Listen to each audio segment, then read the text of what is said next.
So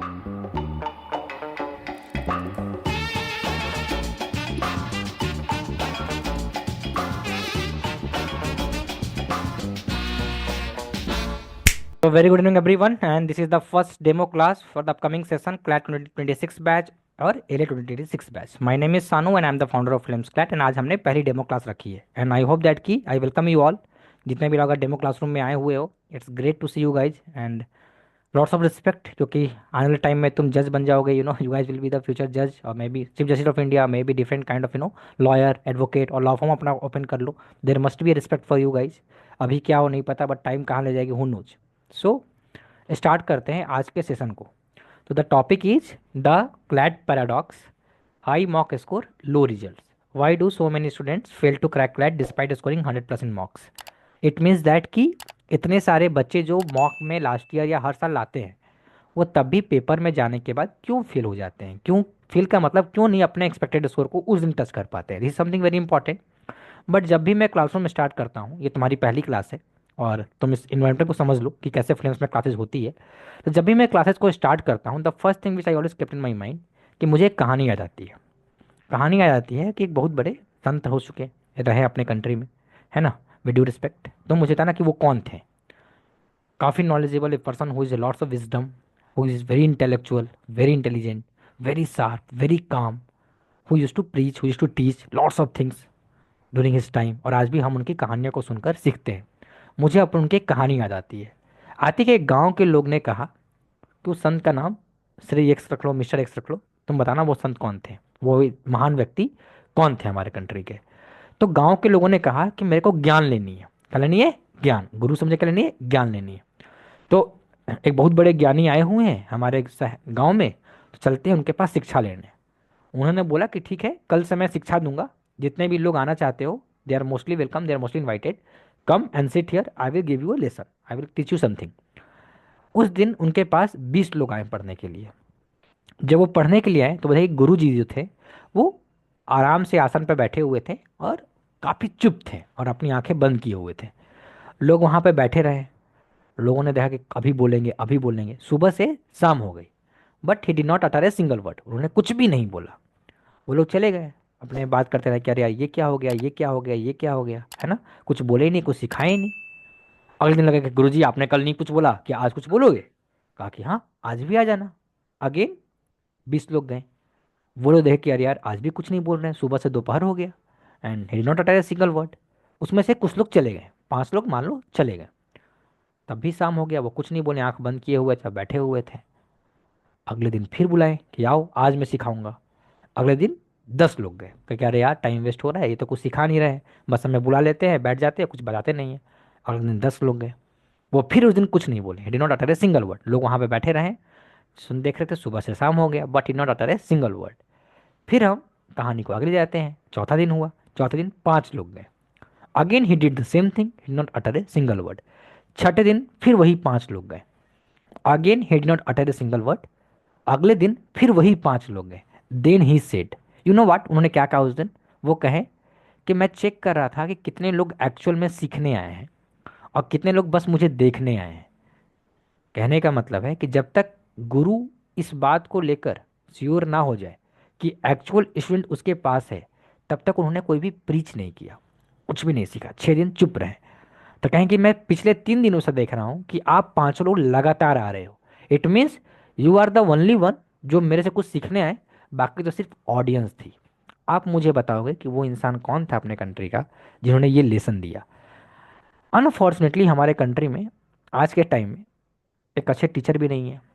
बहुत rarest है. क्यों?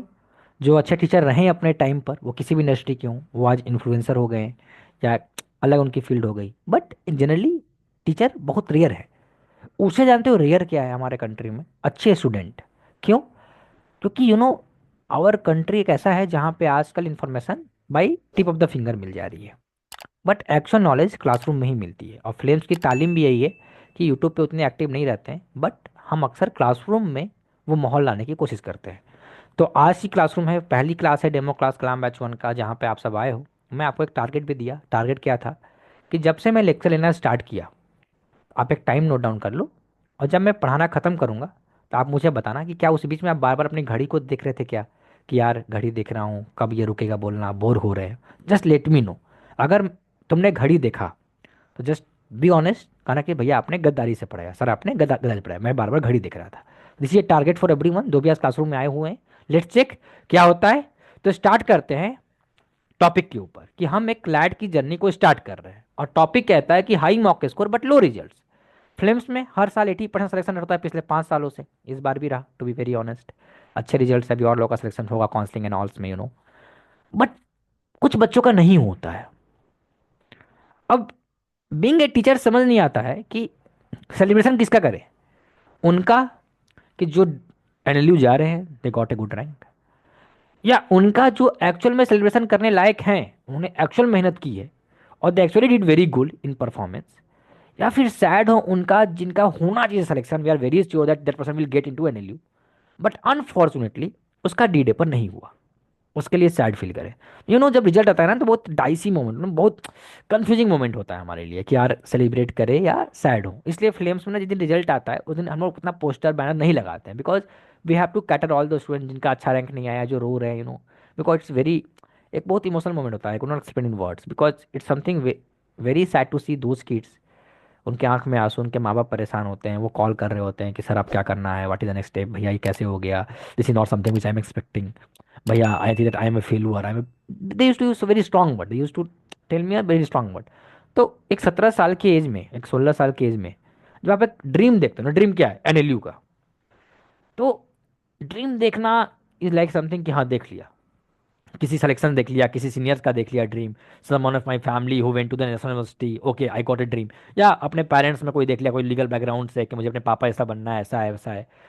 बट जब वो ड्रीम सैटर होता है ना 18 ईयर्स में ना, उनको संभालना बहुत मुश्किल होता है। It's very very tough task for us to be very honest with you, इतना इतना इतना आसान नहीं है, इट्स नॉट दैट बोल दिया मैंने, बहुत मुश्किल है यार, उस पॉइंट ऑफ टाइम पे बहुत मुश्किल है कि यार जो डिजर्विंग था और जो उस लेवल पे गया। तो मैं चाहता हूँ कि जब आप लोग आए हो ना तो आप लोग कुछ चीज़ें समझो कि हम एक कंपटीशन की तैयारी करने जा रहे हैं जो हमारे लाइफ का 1 साल लेने वाला है। हमारी लाइफ बहुत लंबी है ना, उसमें बहुत सारे चैलेंजेस हैं, बहुत सारे कॉम्पिटिशन्स हैं, CLAT is one of them. इसको लाइफ बनाने की कोशिश नहीं करें, पहला पॉइंट। सेकंड, जितना ज़्यादा रियलिस्टिक हो सकें, जितना ज़्यादा रियलिटी में रहें, उतनी ज़्यादा बेहतर है आपकी तैयारी के लिए, आपके मेंटल स्टेट के लिए, और हमारे लिए कि आपको हम रियलिस्टिक चीज़ें बता पाए। खुद से ओवर थिंक करना, खुद से नैरेट करना कि प्रोक्रेस्टिनेट करना that I will go into NS, I will do this that, no, stop doing such thing. मैं हर साल रोकता हूँ बच्चों को कि नहीं करना है, try to be more real, more actual. Concern is that कि तैयारी से पहले, किसी भी कंपटीशन की तैयारी से पहले, युद्ध से पहले, आप जान लें कि आपके कॉम्पिटिटर्स आसपास कौन है। आप जान लें कि इस कंपटीशन से आप क्या क्या चीज़ें सीखने वाले हैं। आपका ड्रीम एनलेस बैंगलोर है तो एनलेस बैंगलोर आपसे क्या एक्सपेक्ट करता है, this is something which you also have to know. एक क्लैट रैंकर्स में और एक क्लैट टेकर में, एक क्लैट एस्पिरेंट में क्या डिफरेंस है, क्या डिफरेंस, क्या सिर्फ एक हार्डवर्क करने से सिलेक्शन हो जा रहा है, या एक लक फैक्टर भी कहीं ना कहीं है, या कहीं ना कहीं स्किल भी डेवलप करना है। I will tell you about the each and every part that what exactly we have to go in this term. 1 साल कब बीतेगा आपको पता नहीं चलेगा, टाइम बहुत स्पीड में चलता है। आज आप आए हो पहली डेमो क्लास में, कब फिल्म्स की फेयरवेल आ जाएगी आपको कोई आइडिया नहीं होगा, आपको लगेगा अरे यार कल ही तो स्टार्ट हुआ था, इतना जल्दी कैसे खत्म हो गया जर्नी, अभी और लंबा पढ़ाओ। क्योंकि इतनी ज़्यादा मोमेंट्स आएंगे जहाँ पे आप सिर्फ हंसते रहोगे, you will just smile in the classroom, यहाँ पे रोने का कोई सीन नहीं है। यहाँ पे आपका स्कोर 100 आ रहा है या 20 आ रहा है, doesn't matter to us, respect बराबर है, वैल्यू बराबर है, दोनों को कैटर बराबर जज किया जाता है। सिलेक्शन हो भी गया तब भी उसको कोई ब्रांडिंग नहीं की जा रही है, सिलेक्शन नहीं भी हुआ उसके लिए भी उतनी वैल्यू है, जिसका सिलेक्शन हो गया उसके लिए भी उतनी वैल्यू है। All of all of student are very equal in this place, किसी को स्पेशल ट्रीटमेंट यहाँ पे नहीं मिलता है। क्यों? क्योंकि अगर हम भेदभाव कर लेंगे किसी के स्कोर पर, 90 वाले का बैच बना लिए कि you are a topper batch, और 60 वाले का बैच नहीं बनाया, तो हम उसको पहले से ही बता दिए तुम टॉपर नहीं हो, तुम्हारा सिलेक्शन नहीं होगा। तो we should never try to discriminate. अब मैं बताता हूँ कि किसी भी कंपटीशन में क्या रिक्वायरमेंट होती है, फिर हम इसके ऊपर बात कर लेंगे कि क्यों बच्चों ने फेल हुआ। किसी भी कंपनी में जो रिक्वायरमेंट होती है वो दो तरह की रिक्वायरमेंट होती है, दो तरह की रिक्वायरमेंट होती है। जनरली तुमने कभी सुना होगा कि जो बचपन से ना हमारे घर के अगल बगल के चाचू टाइप भैया होंगे, जो भैया दिन भर खेलते होंगे, you guys heard the story, जो दिन भर क्रिकेट खेल रहे होंगे, गली में लड़ाई उड़ाई कर रहे होंगे, he got in selected in banking job, वो अभी बैंक में जॉब कर रहे हैं, एसएससी रेलवे कर रहे हैं। और जो आदमी बुक वर्म था, दिन भर पढ़ता था, क्लासरूम का टॉपर था, है ना, वो अभी कहीं ना कहीं अच्छा करने की ट्राई कर, ये अच्छा कर लिया होगा। बट जनरली हम शौक किसको होकर देखते हैं, जो आदमी अपने गली में चौराहे पर बहुत फन लविंग बॉय था, लड़की थी जो बहुत चिल था, बहुत माहौल चिल था, उसका अरे यार इसका कैसे हो गया, होगा तुम्हारे फैमिली में बात हो रही होगी, अभी तुम्हारे भैया लोग का सिलेक्शन हुआ होगा तो अरे उसका कैसे हो गया, वो तो इतना पढ़ने में अच्छा नहीं था। अब मैं एक कहानी बताता हूँ, कॉम्पिटिशन में ना क्या होता है कि जनरली हमारी सोसाइटी जो क्या करती है, एजुकेशन सिस्टम के बारे में बात कर लेती है। देखो हमारी सोसाइटी में डिस्क्रिमिनेशन स्टार्ट होता है फ्रॉम द चाइल्डहुड इटसेल्फ। अब देखो डिस्क्रिमिनेशन कैसे होता है, क्लासरूम में कुछ बच्चे रैंकर होते हैं, रैंकर का मतलब रैंक निकालते हैं, मुझे तो रैंक का पसंद ही नहीं है, ये सिस्टम ही खराब है अपने आप में। बट ठीक है, रैंकर होते हैं, एक होते हैं जो या तो बैक लगा लेते हैं, कोई है क्लासरूम में आज जो बैक लगा के बैठा हुआ है, अगर हो तो भाई यार अच्छे से कॉम्पिटिशन निकल जाता है उनका। दूसरा, जो बैक बेंचर होते हैं, आपको पता है, आप जानते होंगे बैक बेंचर को, है ना? ठीक, मैं इसको एक मोटे मोटी शब्द पे बता रहे हैं, स्पेसिफिक नहीं, इंडिविजुअल जनरलाइज करके बता रहा हूँ, जनरल मतलब कि 10 में से 5 आपको ऐसे लोग दिख जाएंगे। अब जो रैंकर होता है ना, उसकी आप बॉडी लैंग्वेज को ऑब्जर्व करो, अगर आप रैंकर होगे तो अपने बचपन में को आज याद करो, आपकी बॉडी लैंग्वेज क्या होगी, आपकी तालीम क्या होगी। आपको घर में कहा गया होगा कि फर्स्ट बेंच पर बैठो क्योंकि तुम तो टॉपर हो, है ना। और क्या कहा गया होगा कि ज्यादा दोस्ती नहीं करनी है, नो मोर फ्रेंडशिप, नो, नहीं, घर पे आने के बाद तुम्हें ट्यूशन जाना है, होमवर्क कंप्लीट करना है, 1 घंटे बस खेलना है, बस 1 घंटे। वो लड़का डिसिप्लिन में किसी 5 PM से लेकर 6 PM पे खेल रहा है, चलो वापस आ जाओ पढ़ने। रात पर, रात को आराम से पढ़ना है, फिर स्टडी करनी है ना। और मॉर्निंग में उठकर ही पढ़ना है उस आदमी को, और स्कूल तो डेली जाना है, स्कूल डेली जाना है। और क्लासरूम में टीचर की बात माननी है, तुम्हें क्लासरूम का मॉनिटर भी बनना है, देखे हो मॉनिटर बनता है आदमी, डस्टर ले आता है, देखे हो, है ना, मॉनिटर वेरी रिस्पेक्टेबल पर्सन, है ना। टीचर का मॉनिटर बना है ना, तुम्हें बताना है कि कौन हल्ला किया, you have to be very clear. ये टॉपर है, टॉपर भाई, दोस्ती वोस्ती नहीं कर रहा है भाई, है ना। एक कमेंट करा कि भैया टॉपर भैया तेल वेल लगा कर, हाँ भाई तेल, टॉपर की बहुत इंटरेस्टिंग कहानी है, तेल वेल लगा कर एकदम क्लासरूम में आएंगे ऐसे ऐसे बाल बाल लेकर के। अब देख लो बैक बेंचर, है ना, इनके भी कुछ रियलिटी है भाई। अगर आप क्लासरूम के बैक बेंचर हैं तो आपको कुछ रूल्स फॉलो करना है बैक बेंचर से। क्या रूल्स है कि जब फैकल्टी क्लासरूम में आए तो आपको बोलना है गुड मॉर्निंग सर, होता है कल्चर, है ना, होता है कि नहीं होता है, रिवाइज हंस रहे हो तुम लोग, गुड मॉर्निंग सर, है बैक बेंचर। फिर करेगा, कोई पीछे ढोलक बजाएगा, धुम धुम धुम धुम धुम धुम धुम धुम, तबला बजाएगा, है ना, क्लासरूम में जूते उते खींचेगा आराम से। और करेगा बैक बेंचर, बैक को 2 बटन नीचे करेगा और 1 बटन सारा खोल देगा। क्यों? Because he is a back bencher man, उसको तो कुछ फॉलो कल्चर करना है। बैक दोस्ती सबसे है, सीनियर से भी है, जूनियर से भी है। टीचर के आने के बाद उसको क्लासरूम में आना है, टीचर के पहले नहीं आना है, टीचर के आने के बाद। जब टीचर क्लासरूम में आ गई तो मैं आई कम इन सर, मैं गो आउट सर, है ना। बैक बेंचर्स वेरी गुड कैंटी, क्लासरूम के बीच में कहना कि sir I wanted to go this, I wanted to go washroom and all and all and all and all. Do I remember the fact? देखिए classroom के बैक बेंचर, क्लासरूम को disturb करना, ये होता है, इसका ट्रेट है, इसका ट्रेट है कि कभी भी लंच में लंच नहीं करना है, नो। टॉपर लंच में लंच कर रहा है विदाउट शेयरिंग, हो सकता है कि शेयरिंग भी नहीं कर रहा है, वो 1 2 लोग से कर रहा है। बैक बेंचर लंच के पहले लंच कर रहा है, प्रोटोकॉल फॉलो करना है, bro code something which you have to follow. और फिर लंच में क्या करना है, दूसरे का लंच खाना है। वेरी इंटरेस्टिंग पार्ट है ना, अपना तो खा लिया फर्स्ट सेकंड पीरियड में, थर्ड फोर्थ पीरियड में दूसरे का लंच खाना है। They have a kind of credibility. Society तो यहां तक इनके ट्रेड्स बता दी, अब ये दोनों अपने अपने ट्रेड्स को एक्वायर कर लिए, ये तो भाई इनके पर्सनालिटी ट्रेड्स बता दिया। अब इनके एकेडमिक ट्रेड समझ लो, यही जब जब बैक बेंचर जब एग्जाम दे जाते हैं, अब देखो तुम एकेडमिक ट्रेड्स क्या होता है, let's go to academic trades, ये समझो। दोनों के जब फैमिली जब बताते हैं कि बेटा एग्जाम में कैसे करना है, how to perform in the college exam, school exam, अब देखो कैसे सिखा रहे हैं, टॉपर और बैक बेंचर की कहानी। समझ जाओ तुम, समझ सोसाइटी हमें कहां से सिखाती है ना। क्यों मैं ये बता दूंगा, पता है, I am seeing such things because I am telling the psychology, psychology कहां डेवलप होती है। और यही जब बैंक बेंचर जब आता है कंपटीशन में, उसको कितना बेनिफिट मिलता है, देखो साइकोलॉजी कहां डेवलप होती है। ये है टॉपर, टॉपर भाई, ये है भाई बैक बेंचर, है ना। बैक बेंचर का मतलब ये नहीं कि टॉपर नहीं है, I am not saying this, but generally क्या होता है, just go in your pass see the culture, है ना। क्या होता है, उनको पीछे वाले बच्चों को लोग कहते हैं कि अच्छा नहीं है पढ़ने में, बट कलाम सर ने कहा था कि क्लास के सबसे इंटेलिजेंट माइंड बैक बेंच में ही मिलते हैं। Kalam sir said this and I literally believe in this because I have been the back bencher. One of my friend are back bencher, currently they are in IIT, है ना, they are doing well in their life. तो it is something which I have to tell you. ठीक है, general philosophy क्या होती है। Topper की मम्मा या पापा कहेंगे कि तुम्हें एग्जामिनेशन में कोई भी क्वेश्चन नहीं छोड़ना है। You do not need to skip any question in the competition. अगर तुमको नहीं आए तो तुमको अच्छे हैंड राइटिंग में तुम्हें उसी क्वेश्चन को वापस से रिपीट करके लिख देना है, या कुछ भी लिख देना है बेटा, बट छोड़ना नहीं है। छोड़ दिए तो तुम टॉपर मिस कर जाओगे, टॉपर मिस आउट कर जाओगे। बैक बेंचर उसी एग्जाम को कैसे दे रहा है, क्लास 10 के 8 को। पहला क्वेश्चन आया, नहीं आया, छोड़ दिया। दूसरा आया, वो तो आगे वाली प्रिया बता देगी, बाद में कर लेंगे। थर्ड वाला आया, हाँ आया, तो लिखा कॉपी में क्वेश्चन नंबर थर्ड, इतने बड़े वर्ड में कि एग्जामिनेशन वाले को दिखना चाहिए कि भाई ये हो रहा है game. There person work third, और लिखा आंसर, ऐसे लिखा, और ऊपर लिख दिया जय माँ काली ओम ओम। वो सब अपना फॉलो, सब अपना फॉलो, अपना पूरा प्रोटोकॉल फॉलो कर रहा है, उसको कोई टेंशन नहीं है। थर्ड आंसर लिखा विदाउट वेस्टिंग ए टाइम। थर्ड लिखा, फोर्थ नहीं आया, छोड़ दिया।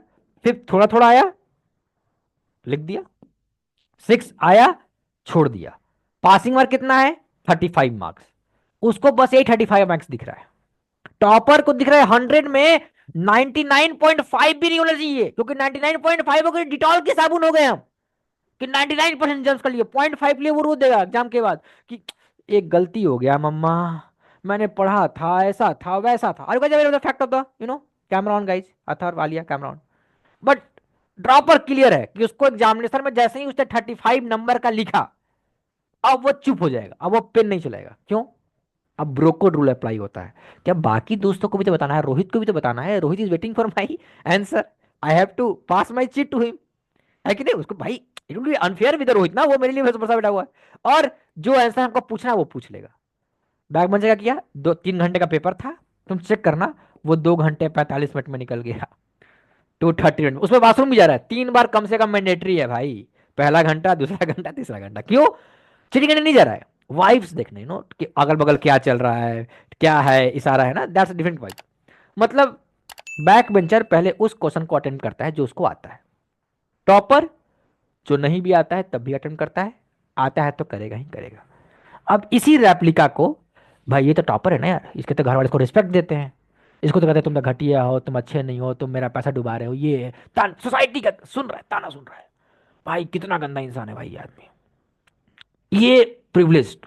अरे आपका बच्चा, अरे शर्मा जी की बेटी कितनी तेज है यार, कि भाई आपकी गुड़िया बेटी तो हमेशा 99 लाती है ना, ये देखो मेरा छोड़ा कुछ नहीं कर रहा है, कैसा है, ये है, वो है, दिस है, डैट है। Are you guys aware the fact how society treats family function and all में। अब यही देखो, ये दोनों इंसान अब आते हैं कंपटीशन में। अब वो गेम देखो, जब दोनों इंसान कंपटीशन में आते हैं। अब आया कंपटीशन, कंपटीशन का नाम है क्लैट। क्या नाम है?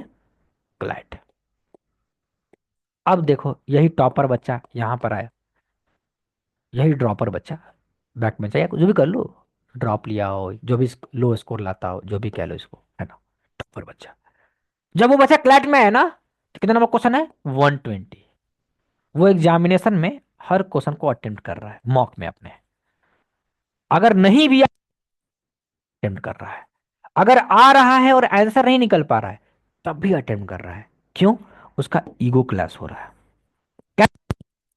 जो उसको चाइल्डहुड से मिला है, विरासत में मिला। मम्मा ने कहा क्वेश्चन नहीं छोड़ना। अब वो क्लैसिकल रीजनिंग का पजल कैसा आया, वो इसको सॉल्व कर रहा है 5 मिनट में, 10 मिनट में। अरे नहीं हुआ तो फिर उसके मॉक में कांस्टेंट 100+ हैं, लेकिन डी डे पर 5 मिनट्स, पूरा 25 मिनट लगाया उस मात्र 5 क्वेश्चन 6 क्वेश्चन में, जो भी क्वेश्चन हाउ नंबर क्वेश्चन आए होंगे, लगा दिया, ईगो क्लास किया उसका। हमने कहा तुम्हारा, जब कहा कि भैया I got score of 60, I was completely shock कि हाउ इट्स पॉसिबल। मैं tell me your 12th score. कहा भैया आई गॉट 98% 98। मैं कहा 10th। भैया 10 में 10 CGPA 97%। मैं कहा 8। भैया आई वाज एकेडमिक टॉपर। मैं कहा ओ, ईगो क्लास, ईगो क्लास किया वहां पर। वो उसके बचपन की चाइल्डहुड उसके ऊपर हावी थी, वो छोड़ नहीं पाया, because he was good with the puzzles, he was very good with circular arrangement, I taught him. अब कहा कि यार छोड़ू कैसे मैं, कंपटीशन तो चला जाएगा, बट ये क्वेश्चन कैसे छोड़ेगा। He was so clearly about कि नहीं करना ही करना है। वही बैक बेंचर जो नॉर्मल बच्चे थे, क्वेश्चन नंबर 1 क्लैट में आया तो की, नहीं किया छोड़ दिया। 2 आया तो किया, नहीं किया नहीं किया। एनालिटिकल रीजनिंग देखा, कहा कि नहीं आता है सॉल्व करने, नहीं आ रहा है, एक बार अटेम्प्ट किया, छोड़ दिया, स्किप कर दिया, या कंप्लीटली स्किप किया, या 1-2 मिनट दिया फिर स्किप कर दिया। ये पर्सनालिटी कंपटीशन की है। अब समझ कि वो जो भैया थे, मोहन भैया थे, उनका कंपटीशन क्यों क्रैक कर लिए? क्यों? उनको पता था कि what to attempt, what to not to attempt. उनको पता था। उनको क्या पता था कि क्या अटेम्प्ट करना चाहिए और क्या अटेम्प्ट नहीं करना चाहिए एग्जाम में। मीटिंग में बात करूंगा, इनको बताई जा रही है कि भैया अटेम्प्ट मत करना जो नहीं आएगा, you guys will do again and again. You know what? क्योंकि तुम्हारे बचपन की ये परेशानी है, क्योंकि घर वालों ने बताया है कि कोई क्वेश्चन मत छोड़ना। इसको ठीक करने में मेरे को 4 महीने लग जाते हैं, आई शुड टेक 4 मंथ, क्योंकि इतना आसानी से नहीं जाएगा ये प्रॉब्लम। अगर तुम्हारे साथ ये है कि तुमको जो आता है तुम पहले ये करते हो। अनमोल कह रहा है it first happened with me, it happened with me, I know Anmol, this is not just a journey. But ये चीज कभी सोसाइटी में कोई नहीं बता पाया कि भाई ये आदमी आखिर में ईगो क्लास क्यों करवाया। Because of the childhood training given by our parents कि भाई ऐसा करना तो तुम्हारा कंपटीशन अच्छा होगा, वो ईगो क्लास करा रहा है। अब आते हैं अपने आज के टॉपिक पर, यहीं से मैं रिलेट करता हूं अपने टॉपिक पर कि the class mock score but low results, claims clear by 30 student could not qualify paper. What? Their mock scores are very good. They are getting a score of 90 plus. And in Delhi, 100 plus हमारे 20 plus बच्चे हैं इस बार. 110 plus nearby 15 बच्चे हैं इस बार. But still their rank is nearby 300, 400, 500. They could not qualify the paper. Why? Because of the issue they did on the D-Day. They pick up the wrong section first. Time maintenance उन्होंने ध्यान नहीं दिया. They cross the time limit. उन्होंने analytical reasoning पे अपना time waste किया. Elite के paper में जाने के बाद जो स्ट्रेटजी बताएगी, what ever they have following from the last 1 year, they skip that process, they followed a new strategy on the D day. I was currently talking with them कि भाई बताओ तुम्हारा क्यों नहीं हुआ. बिकॉज क्यूरियोसिटी कि भाई 100% स्कोर तुम्हारे मॉक में और तुम्हारे एक्चुअल पेपर में 80 कैसे आ सकते हैं, 60 कैसे आ सकते हैं, what's wrong with you. Because that psychology, क्योंकि अगली बार मुझे बच्चों को बताना पड़ेगा. सोसाइटी आपको बताएगी कि सिलेक्शन कैसे हुआ. कभी जिसका सिलेक्शन हुआ उससे कभी नहीं पूछना चाहिए कि तुम्हारा सिलेक्शन कैसे हुआ. क्यों? वो सही बात नहीं बताएगा. उससे पूछो जिसका नहीं हुआ और जो डिजर्व करता था. Try to frame a good question with those person who have been a very good scorer in the mock, but with that they could not qualify the paper. Ask to them कि बताओ क्यों नहीं हुआ, what exactly you did not follow on the D day, what are those mistake which you did on the D day. They will give you the clarity. अच्छा इस वजह से नहीं हुआ.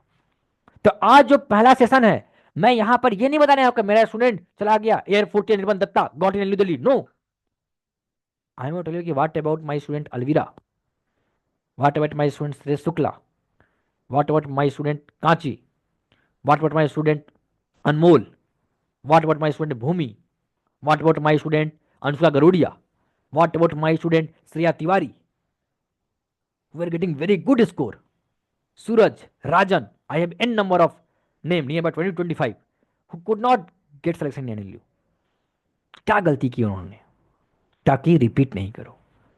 तो सक्सेस की कहानियों से ज्यादा फेलियर की कहानियां पढ़ो ताकि तुम फेलियर को रिपीट ना करो, गलतियों को रिपीट ना करो. पहला बात समझ में आ गया. Are we done with this? हमें समझ में आया हम क्या बता रहे हैं, क्या बता रहे हैं, है ना. अब हम बात कर रहे हैं अपने आगे प्रोसीजर के ऊपर. ठीक है. तो अब हम पूरा के पूरे कॉन्सेप्ट को पकड़ेंगे कि how this person start, how the process start for the CLAT, what are the thing which we have to keep in mind, how to begin, what are the thing which we have to focus on our self. और exam की तैयारी जो चलेगी वो 2 pattern में चलेगी, 2 pattern में चलेगी. पहली पैटर्न जो है एग्जाम की तैयारी जो चलेगी हमारी, वो चलेगी पर्सनालिटी. मतलब हम पर्सनालिटी के ऊपर काम करेंगे, अबाउट आवर बॉडी लैंग्वेज.